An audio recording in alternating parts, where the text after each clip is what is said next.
Olá, muito boa tarde a você. Chegamos, seja bem-vinda, seja muito bem-vindo. Está no ar o Pauta Aberta desta segunda-feira, dia 17 de abril de 2023. Eu sou o Odilon Araújo, esse é seu noticiário da tarde aqui na TV Evangelizar. A você sempre ligadinho com a gente, muito obrigado. Vamos juntos então, a partir de agora, com nossos destaques do jornal de hoje. A Petrobras anuncia redução no preço do gás natural vendido às distribuidoras. A redução média no valor do combustível em todo o país deve chegar a 8,1% e começa a valer no próximo dia 1º de maio. Liberada a nova rodada de pagamentos do PIS/PASEP para trabalhadores nascidos entre janeiro e junho ou aqueles que têm o número do PASEP com finais de 0 a 3. O valor do benefício é de até R$ 1.302, o que corresponde a um salário mínimo nos valores atuais. No Recife, perícia complementar realizada no abrigo que pegou fogo e deixou 4 mortos na capital pernambucana aponta um curto-circuito no ventilador teria dado início ao fogo, que causou a tragédia na madrugada da última sexta-feira. Um triste capítulo na tragédia do voo 447, o Rio-Paris, que deixou mais de 220 mortos após a queda da aeronave no meio do Oceano Atlântico em 2009. Na França, hoje, a justiça decidiu pela absolvição da Airbus, a fabricante da aeronave, e pela absolvição da Air France, a companhia aérea responsável pelo voo. Começou, é bola rolando no Brasileirão 2023. A rodada de abertura teve surpresas com a vitória do Vasco sobre o Galo em pleno Mineirão e festa dos flamenguistas no Maracanã com passeio 3-0 sobre o Coritiba.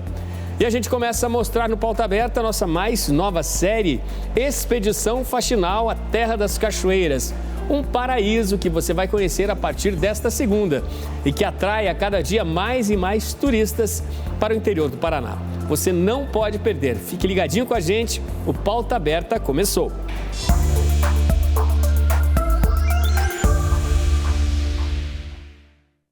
A Petrobras anunciou hoje que o preço do gás natural terá recuo de 8,1% a partir do dia 1º de maio.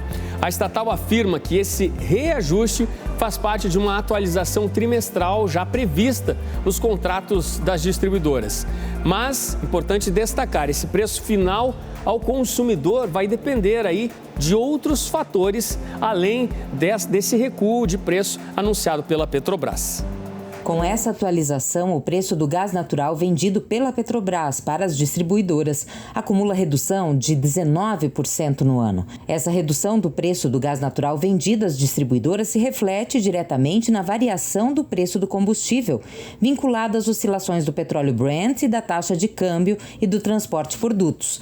Segundo a Petrobras, no trimestre de referência, o petróleo teve queda de cerca de 8,7% e o câmbio teve apreciação de aproximadamente 1,1%. A parcela do preço relacionada ao transporte do gás é atualizada anualmente no mês de maio, vinculada à variação do IGPM e vai sofrer atualização de aproximadamente 0,2% a partir de maio. A Petrobras ressalta que o preço final do gás natural ao consumidor não é determinado apenas pelo preço de venda da companhia, mas também pelo portfólio de suprimento de cada distribuidora, assim como por suas margens, e no caso do GNV, que é o gás natural veicular, dos postos de revenda e também pelos tributos federais e estaduais. Vamos agora a Recife, onde ocorreu a tragédia que deixou 4 mortos no lar Paulo de Tarso, zona sul da capital pernambucana.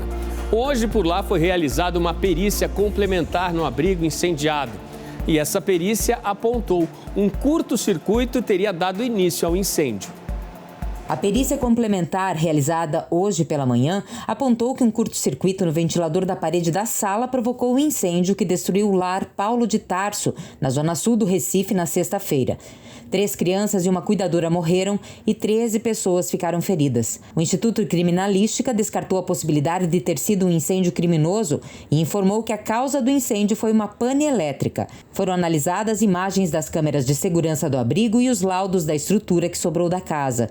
De acordo com a perícia, apesar da presença de diversas tomadas na sala, o local onde começou o fogo, a maioria dos equipamentos estava desligada. Segundo o Ministério Público de Pernambuco, o abrigo funcionava com o alvará do Corpo de Bombeiros em dia.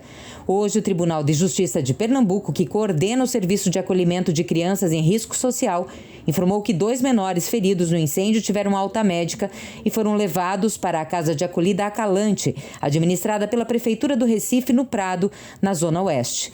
10 menores e uma mulher continuam internados em hospitais do Grande Recife e a maioria em estado grave. E ficam todas as nossas orações, nossa torcida, para que essas vítimas aí, todas essas pessoas que acabaram feridas, tenham pronta e rápida recuperação. Mudando de assunto, vamos ao Maranhão, porque as fortes chuvas no estado continuam causando estragos. A ponte que dá acesso a uma cidade chamada Cajari foi interditada por conta do risco de desabamento. A cidade de Cajari, a 219 quilômetros de São Luís do Maranhão, está temporariamente isolada. A ponte que dá acesso à cidade na rodovia MA 317 está interditada por causa do risco de desabamento. Uma grande vala se formou em parte da rodovia e avança em toda a estrutura da ponte.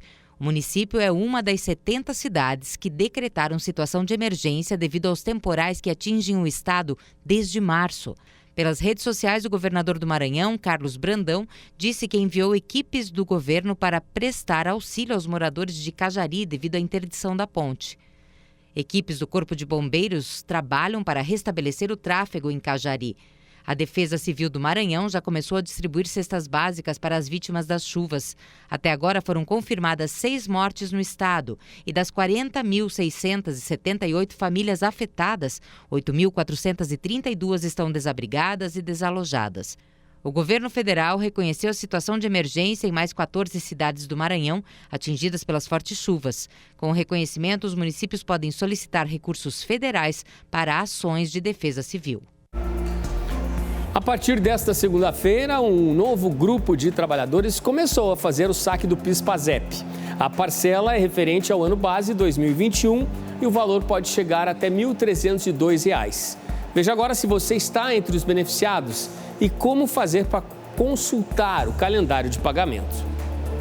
Olá, para você que acompanha a TV Evangelizar, a nova rodada de pagamentos do abono salarial foi liberada nesta segunda-feira, dia 17, para trabalhadores que nasceram entre janeiro e junho ou que têm o número PASEP com finais 0, 1, 2 e 3. O valor do benefício é de até R$ 1.302, que equivale ao salário mínimo atual.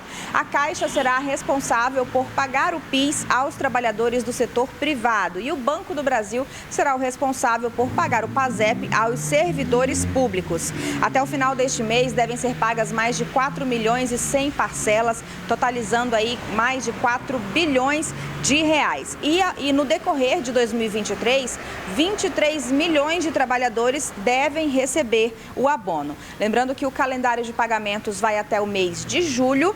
E o benefício pode ser sacado até o dia 28 de dezembro. É importante a gente lembrar também que para ter direito ao abono, o trabalhador precisa ter recebido até 2 salários mínimos mensais, em média, em 2021, que é o ano base para este pagamento. Também precisa ter inscrição no PIS ou PASEP há pelo menos 5 anos e deve obrigatoriamente ter trabalhado aí por 30 dias em 2021. Para ter mais informações a respeito do calendário de pagamento, o trabalhador pode se informar por meio do aplicativo Caixa Tem, também pelo aplicativo Carteira de Trabalho Digital ou pelo número 158. No Paraná, o governador do estado, Ratinho Júnior, recebeu hoje a ministra da Saúde para tratar sobre temas de fortalecimento da área da saúde no estado. A ministra da Saúde, Nízia Trindade, esteve com o governador Carlos Massa Ratinho Júnior nesta segunda-feira, no Palácio Iguaçu, discutindo novas parcerias para o fortalecimento do Sistema Único de Saúde, o SUS, no estado.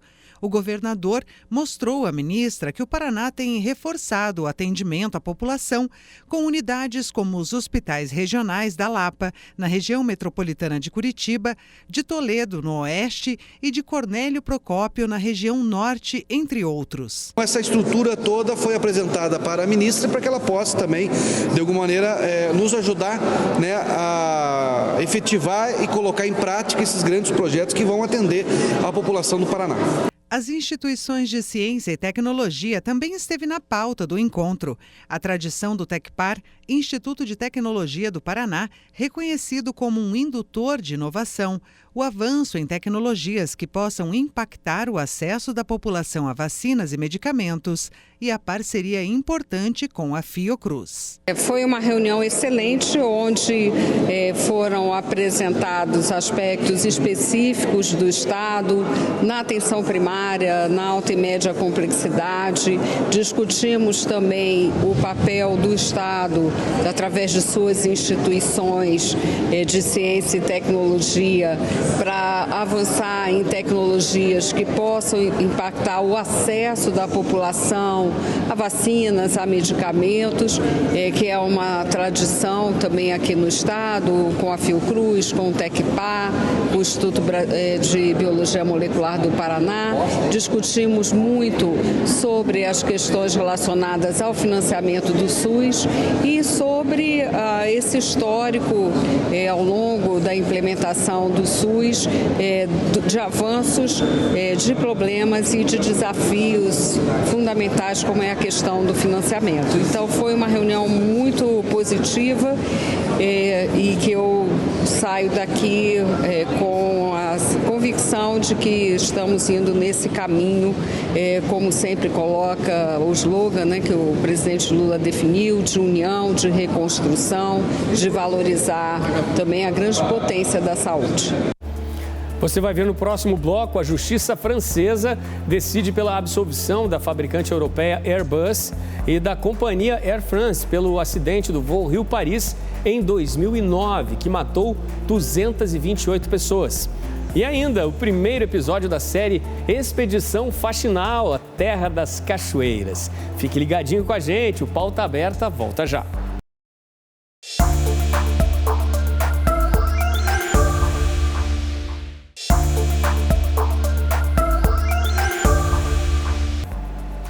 Pauta Aberta está de volta para este segundo bloco. Você de casa sempre ligadinho com a gente aqui no Pauta Aberta, na TV Evangelizar. Obrigado pela companhia. Vamos de notícias internacionais agora.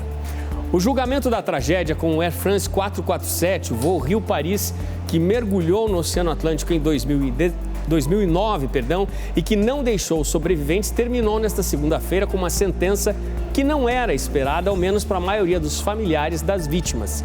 A justiça francesa decidiu pela absolvição da fabricante europeia, a Airbus, e pela absolvição da companhia Air France. A tragédia deixou 228 mortos.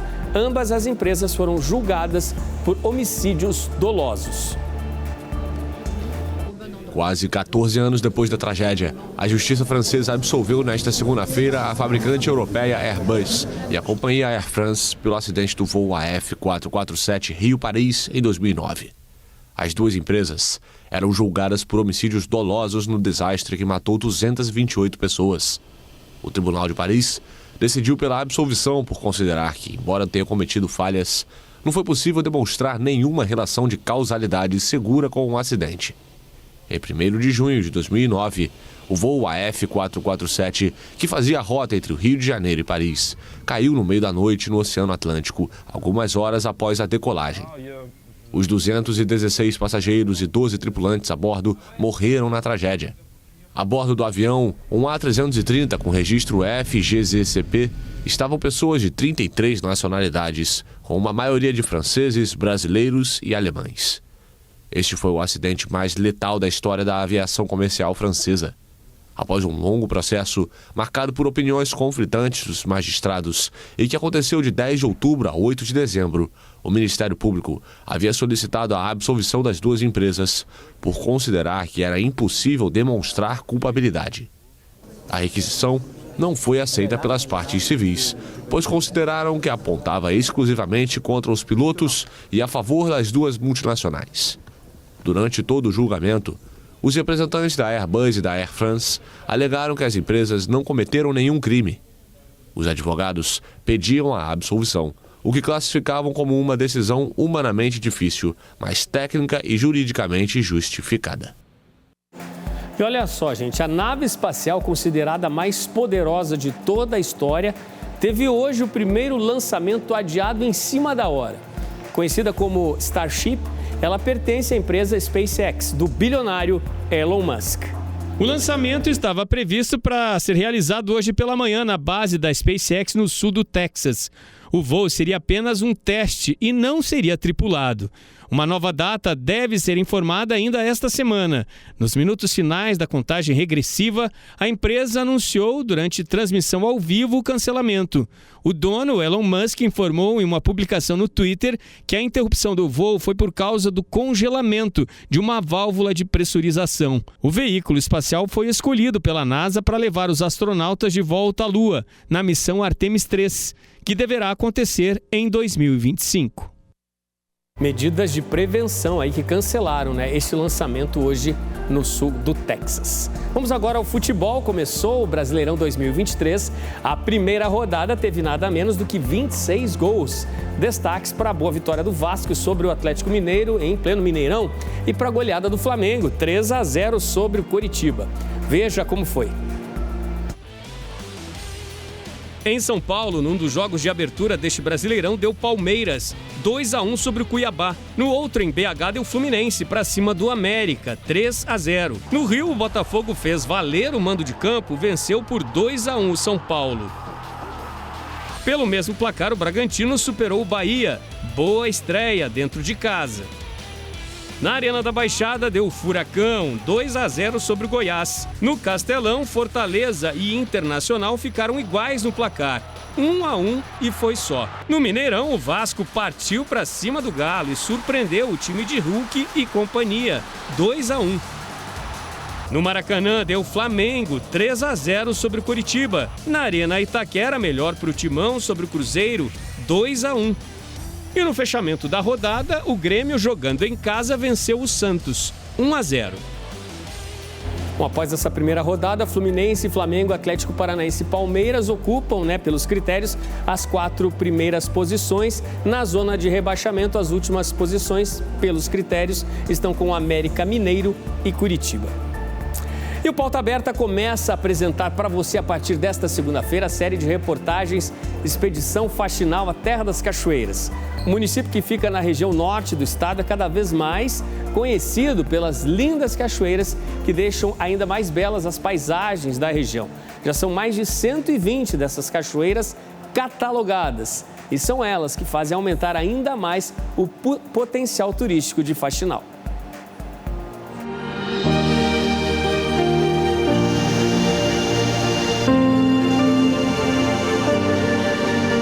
Cenários que encantam. Hoje a TV Evangelizar está em Faxinal, na região do Vale do Ivaí, no norte do Paraná. O município tem 126 cachoeiras catalogadas e são elas que movimentam o turismo por aqui. Na série de reportagens Expedição Faxinal, a Terra das Cachoeiras, nós vamos te apresentar algumas delas.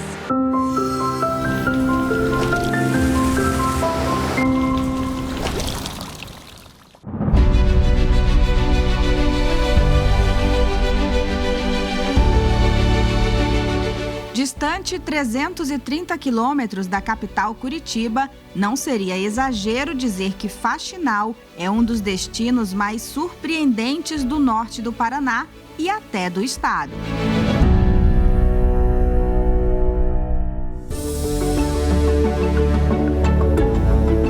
O município tem uma localização privilegiada.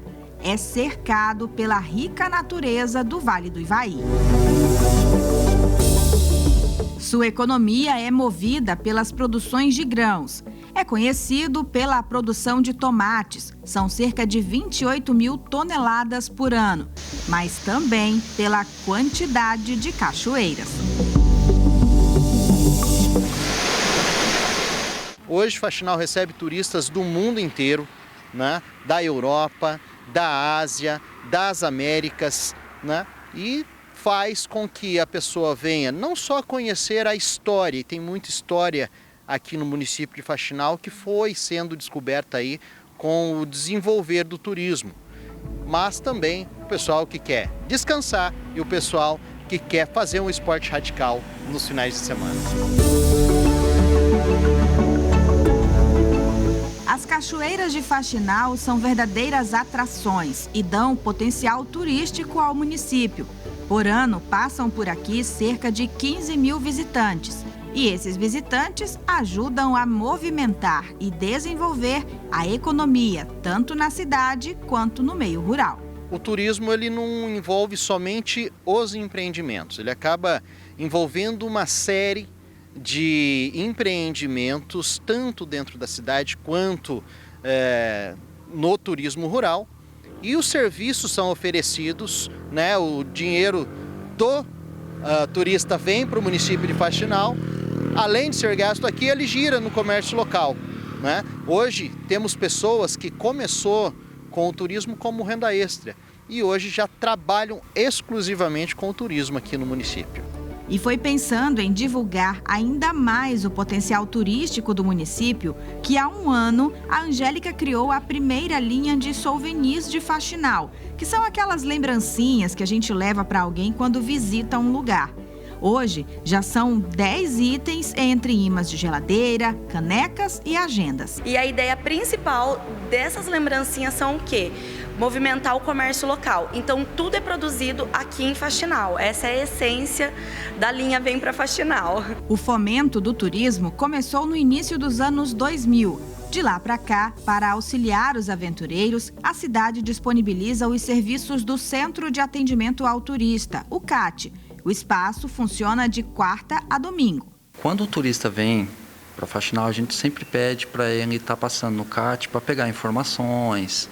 Por exemplo, vem um grupo com pessoas de idade ou com crianças, a gente auxilia a indicar cachoeiras que têm empreendimento, que já tem uma estrutura, cachoeiras que são um pouco mais difícil acesso, que daí é para um pessoal mais aventureiro, né? A gente sempre passa essas informações. Olhando em volta, a gente percebe o quanto Deus foi generoso nesse pedacinho de terra. A natureza abundante, no verde e nas águas, forma cenários únicos. E mesmo sendo o motivo que atrai turistas, tem sido preservada. Nós percorremos algumas das cachoeiras mais visitadas do município. Nossa aventura começou cedo, em um dos sítios da região que serve um autêntico café rural e que tem uma linda cachoeira como quintal. Mas isso você acompanha na próxima reportagem da série.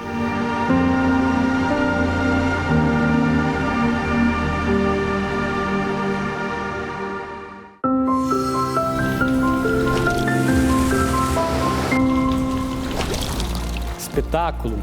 E olha, vem muita aventura, vem muita cachoeira por aí, né? Descobertas preciosas nas paisagens registradas por nossos repórteres nesta linda Faxinal. Amanhã, a segunda reportagem da série e você não pode perder. Gente, Pauta Aberta desta segunda-feira está terminando. Muito obrigado pela sua companhia, ótimo fim de tarde. Temos novo encontro marcado para amanhã e eu espero você. Tchau, tchau.